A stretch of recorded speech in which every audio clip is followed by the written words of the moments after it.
and welcome to the NewsX Sunday Guardian Roundtable. Well, with the Queen's death, the focus really has been on the legacy of the Raj, the legacy of colonialism. In fact, we also had Prime Minister Modi recently renaming Rajpath as Kartavya Path and, renouncing the legacy, saying that, it's time India comes into its own. But India has already come into its own much before. We don't need to rename statues and replace statues, rename Rajpath, etc., etc. How have you handled the Queen's passing in terms of, you declared a day of national mourning, but there is a debate that has risen in the country as to whether we should, offer any sympathies at all, because after all, she does represent most brutal and era of our past. To discuss this with me, I have joining me Pawan Verma. He's a former JDU leader. He's also an author and a former diplomat. Dilip Cherian, image guru, commentator, columnist. Dr. Sanjay Baru, author and columnist. And Vrinda Gopinath, journalist and columnist. I'll begin with you, Sanjay. How are we reacting to the Queen's passing? You've seen all the comments and the debates that are happening. What is your take? Well, first of all, she is head of state of a country with which we have important relations. And right now we are even negotiating a free trade agreement. So we have to recognize that she's head of state and mourn accordingly. 3-day half-mast is something we have done for many heads of state. Having said that, I think the larger issue that you have raised, we are a feudal society. We celebrate all our kings and queens in history. We are not Republican in our mindset. We call all our ministers honorable minister. When I was a secretary of FICCI, I tried to ban the use of the word honorable in all our communication.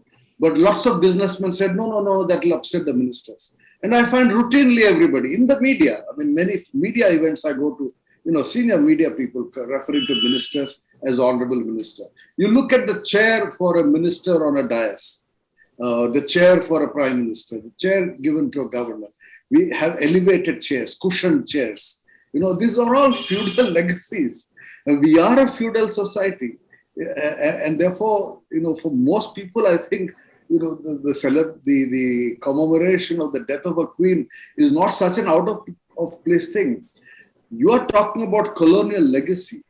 That is a Republican mindset. How many in this country have a Republican mindset?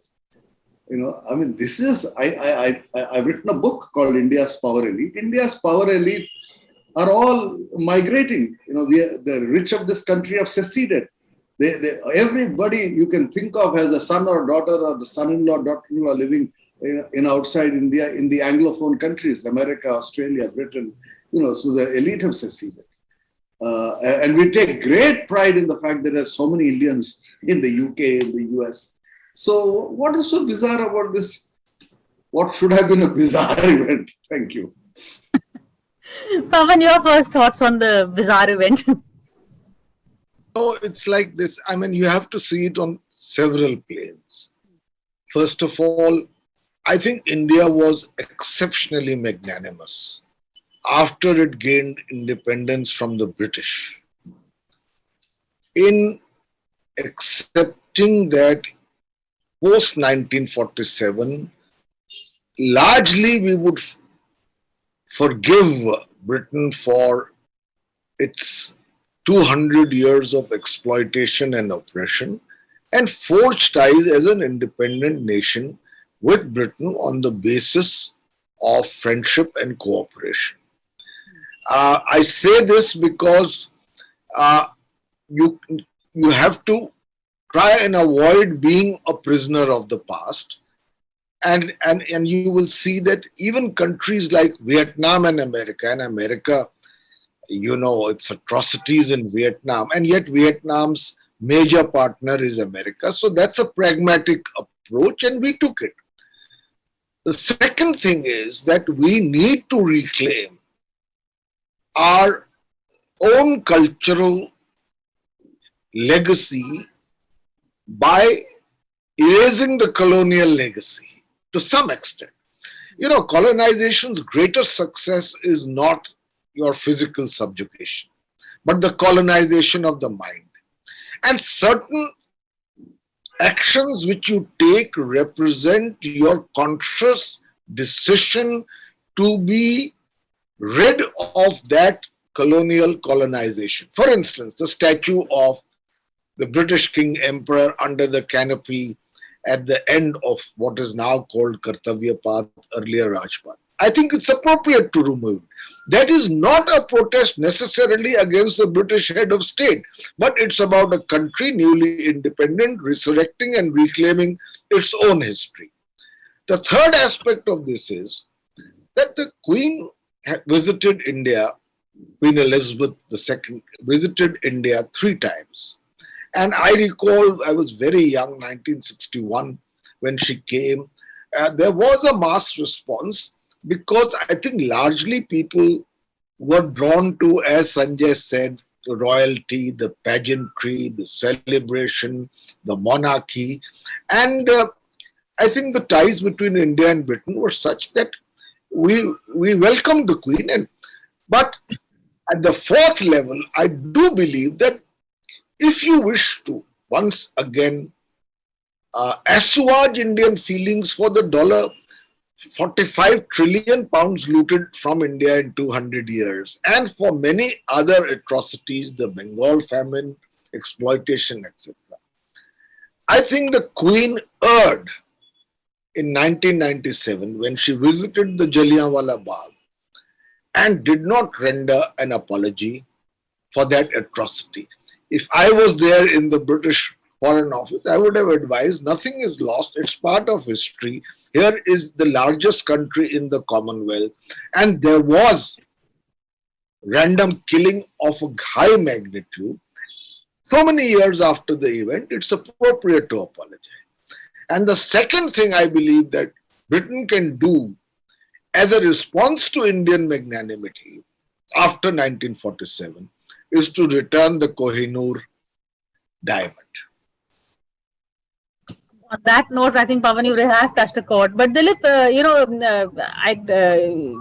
do you agree with what has been said so far? You know, the dichotomy, there is a hurt and anger at what happened in the past. Yet we also have people sharing pictures with Prince King Charles, with the Queen, King and I, Queen and I, etc., etc. My take on it echoes elements of what both Sanjay and Pavan have said. I feel that the only way we can go forward is indeed to get past this idea of reparations and, we should do this, etc. And imagine if you were to take a position saying that the Afghan kings came here and conquered large swaths of Hindustan and, there was a bloody past and we should take their attitude towards Afghanistan of today. The monarchy represents a kind of convenient punching bag, and it's great to have that for us to vent about. And the Kohinoor aspect, I think, is a wonderful little red flag, and there are views on what the AG said in court, for example, about the Kohinoor and its presence in the UK and why we could not actually launch into proceedings to try and get that back. But all that is, I think, subsumed under the concept of, are we truly still at the age of 70, a young nation trying to find our identity? I think we need to just get comfortable with the skin of who we are. And, we are like this only. The fundamental thing which Sanjay said is correct, that in our heads and for the next several generations, we will continue to be a highly stratified society which reveres our kings and our leaders and our political masters in ways that, signals something truly Indian. It is not a colonial mindset. It is the fact that we are built like this to revere our kings and our rulers. That is part of the genetic or mental structure of India. Total structure, as Sanjay said, yeah. But sorry. Yeah, go ahead. Go ahead. Sorry, no, but Vrinda, we had the Tucker Carlson, I think the Fox News anchor, his comment has gone viral where he said that actually the Brits did more good for India than bad. So why are we, saying that the British Raj was bad? And of course, I mean, A, who is he to say it? And B, there's been a huge uproar on that. Priya, I'd look at it the other way in the sense that I think that imperial legacy still carries on. I mean, you look at the Central Vista. I mean, it's ironic that the day the Prime Minister says, "Oh, we have done away with this imperial colonial legacy," you've gone and built a whole new city over there, spending 20,000 crore, build a new palace for yourself. You build all these giant offices and whatever. So, I mean, where is the question of, that the imperial legacy has gone? Modi has just carried, I mean, in the Maharani sweepstakes, I mean, he just kind of has taken it to another level, the Prime Minister. So in that sense, I think that legacy of building cities and, that imperial empire, building this kind of imperial legacy just carries on. So in that sense, we haven't really kind of, done away with anything. I mean, it still carries on. But the other thing, going back to what they've given us, Sure, carries on with a different name, huh? Yeah, and the other thing is that, I mean, if you're talking about the good stuff that they've left, I mean, say the English language, because of that, I mean, we could kind of, tell the rest of the world because of our prowess in the English language, that, we could kind of carry our messages all over in the English-speaking world, especially in the Western world, whether it's from cooking to politics to, I mean, you had the cookery shows of Madhur Jaffrey, 30 years ago, which kind of changed the way Britain looked at immigrants in India, I mean, from India. So, and of course, the railways and the post. But, I mean, yes, there are some good things too, I would imagine. Okay, I'm going to take a break and come back and continue this discussion, but after a quick break.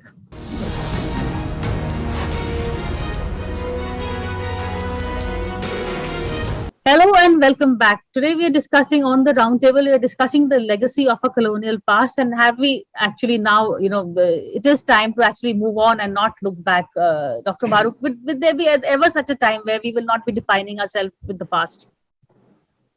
Priya, I'm glad you asked this question. In 2005, Prime Minister Manmohan Singh went to Oxford University and delivered a lecture.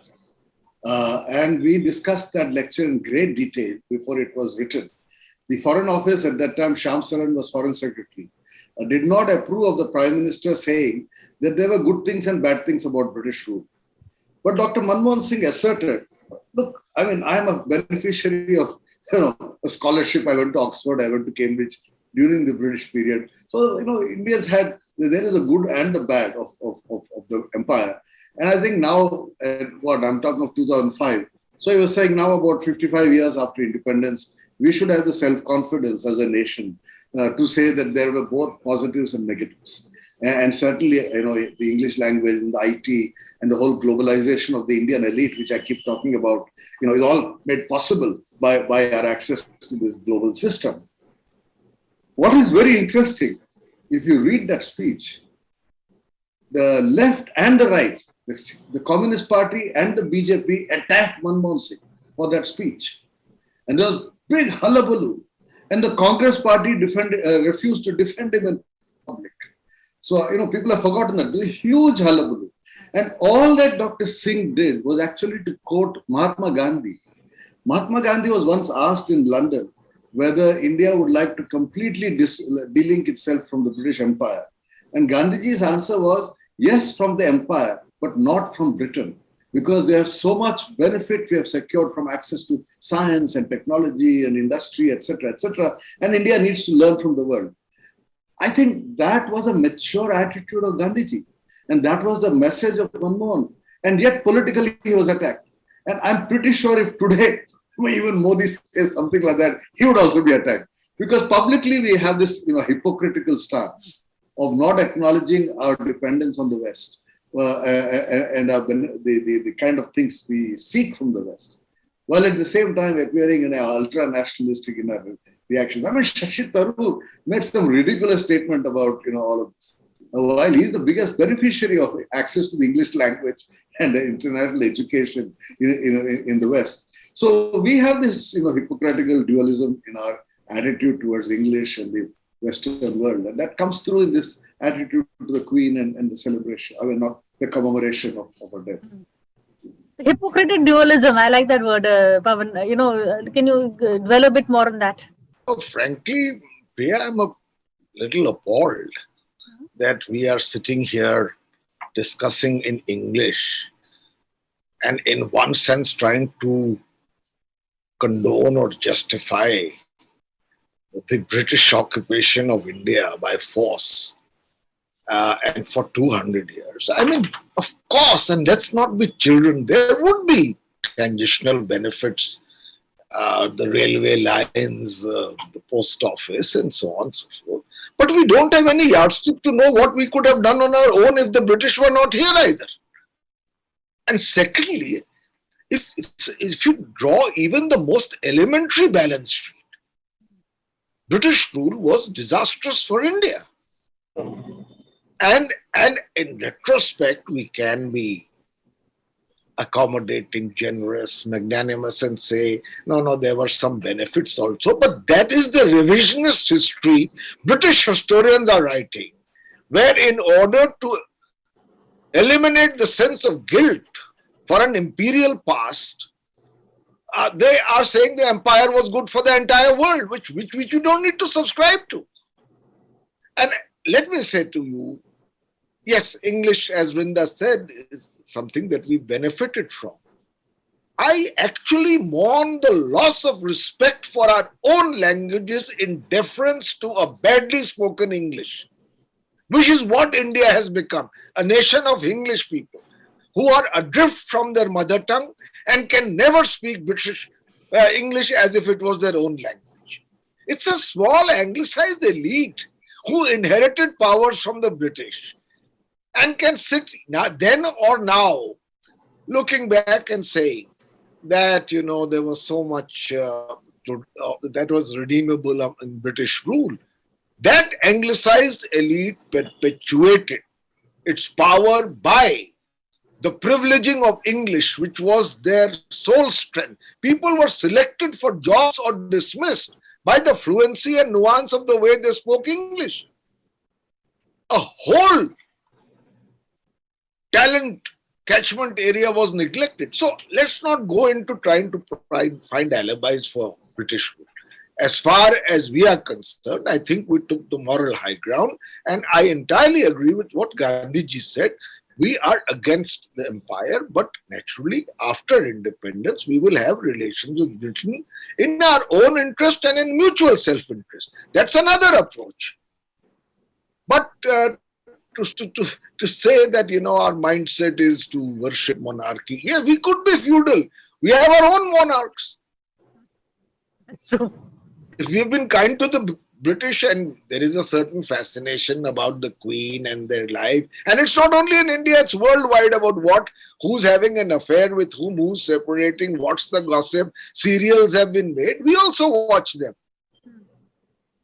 But let that not become a reason for us to say that we actually still need to have or continue to have that kind of mindset by which we accept this kind of foreign monarchical rule. Let's put a stop there. Then, Pavan, should a flag fly at half-mast for a monarch, for a lady who represents, for an institution that was part of the plunder? But and that is history. And she's the head of state of a friendly country. And I think it's only appropriate that as per protocol, what needs to be done is done.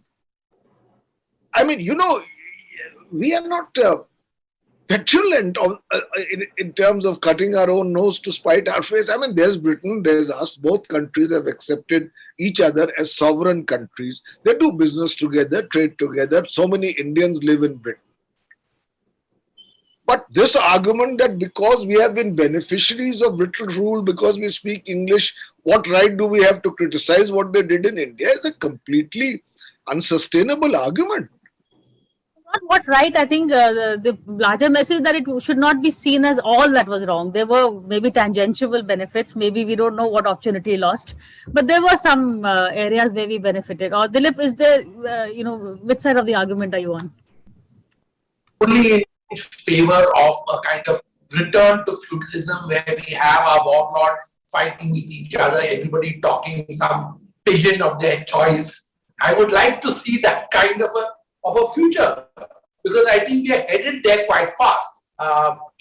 We don't realize that the kind of over imposition of, for example, Hindi, as most poor speakers of English will be delighted to have that burden removed and to speak, in some kind of native languages. The fact is that if you want to do that, you have to start creating what I call the ring fencing project for India. And then you cannot at the same time go and celebrate when an Indian becomes the head of Starbucks, which also is made out of a big thing. So it is in your head. Either you are global or you are local. And if you are local, then there are... What is the connection between flying the flag at half-mast for one day because the head of state of a friendly country has died? I think that's perfectly appropriate. I agree. And the fact that we are part of a globalizing world, which means that where we have to do business, but that does not mean that we begin for that reason to condone 200 years of colonial rule. And not at any stage condoning colonial rule. Yeah. What I'm saying is that we have to recognize that the benefits that flow to us, including the whole bringing together of all kinds of states into one region ruled by the empire, resulted in certain good things also, which may not have been the desire of what the empire creators were attempting to do at that time. But that aside, I think that we are really talking of a time when we need to just not dwell on the fact that, there was somebody who had come and ruled us for 200 years. We've been ruled by various kingdoms at various stages, depending on which part of the country you were in, for various periods of time. Unless you want to create the great Chinese wall again and create a walled garden of India, this is the way the world functions. And I think we need to recognize that. That's my take. Pawan disagrees. Vrinda, you want to come in quickly on clarify? Well, the thing is, there's no debate on the English language in the sense that, yes, we inherited it, and it was up to the, the nation builders to kind of take, use that with the other languages. It's not anybody else's fault that, that the English language is really elitist. Even though now at every school and village level, they all want, if you go there, there's this whole attempt to kind of learn the English language. So, because of the various reasons today. You learned your mother tongue up to the 6th standard. And so that's the thing about the English language is not that, one is you have to kind of beat it because of the fact that only a few people speak it. But it has given us certain advantages, and it should have been left to us to make the maximum out of it, to kind of spread it, or to help other regional languages to come up, not at the cost of the other, not to promote English at the cost of regional languages. But to say, but apart from that, we're talking about the postal system or whatever. I would imagine, what about all those 100 archaic laws which we still have from the colonial past? What are we going to do about that? Talking about the postal system, apparently the Indian Telegraph Act says something like that only a postman can carry, No, there are a lot of archaic laws that need to be listening, but if you don't mind, Vrinda, I'd just like to bring Dr. Baru also into this argument of, the point that Pawan has raised, that even if there was something good, let us not give them the benefit of the doubt, because, there is an opportunity loss. Maybe we would have achieved all this without the British also. There's no point doing counterfactual. Yeah. There is no evidence to suggest that India would have been an industrial power till the end of the 19th century. Japan had already become an industrial power, in Asia. Where were we in the 19th? It never became an industrial power. I'm not getting into an argument with you. This is not a conversation. She has asked me for my views. You had your chance. Look, the point is not that. The point is not what would have happened. That is counterfactual. I can't go back in time and all I'm saying, And this is exactly what Manmohan Singh said in his Oxford speech, which is available on the internet and you can read it, is to recognize the fact that along with all the dastardly negative things of the British Empire, there were several contributions to modern governance, to modern industry, to modern science and technology, which arrived in this country through the institutions that the British created, including the institution that which power belongs to the Indian Diplomatic Service, the Indian Civil Service, the Indian Police Service, the Indian Railway Service. There were a lot of these institutions of development created. Now we can go into a discussion on why were they created, at what point were they created, were all these positives equal to the negative of the drain that was drained out of this country, which has been estimated by Professors Utsa and Prabhat Patnaik. I've written about all this. My latest book has a whole chapter looking at this. 75 years of Indian independence. My book has just come out 2 weeks back. Please read the first 2 chapters. I discuss this in detail. Now, a 30-minute television program is not enough to go into detail. So I'm not talking in the air. I'm talking with facts. And the facts are that we have had a ledger of positives and negatives. And I think 75 years is long enough to sit back and look back and say, what are the positives and negatives? And not simply go on and on about them. But, you want to do it, you can do it. I mean, I speak, my mother tongue is Telugu, I speak Hindi. How many Hindi wala speak any South Indian language? And they're protesting about English. I speak 3 languages. How many of Hindi wala speak 3 languages? So this whole language issue is also a spurious debate in this country. So anyway, I don't want to get worked up on this. But Okay. No, I think Pawan here speaks a lot of languages also, but I would continue this maybe later. We're totally out of time, but thank you all for a very insightful and interesting conversation. Thank you so much for this.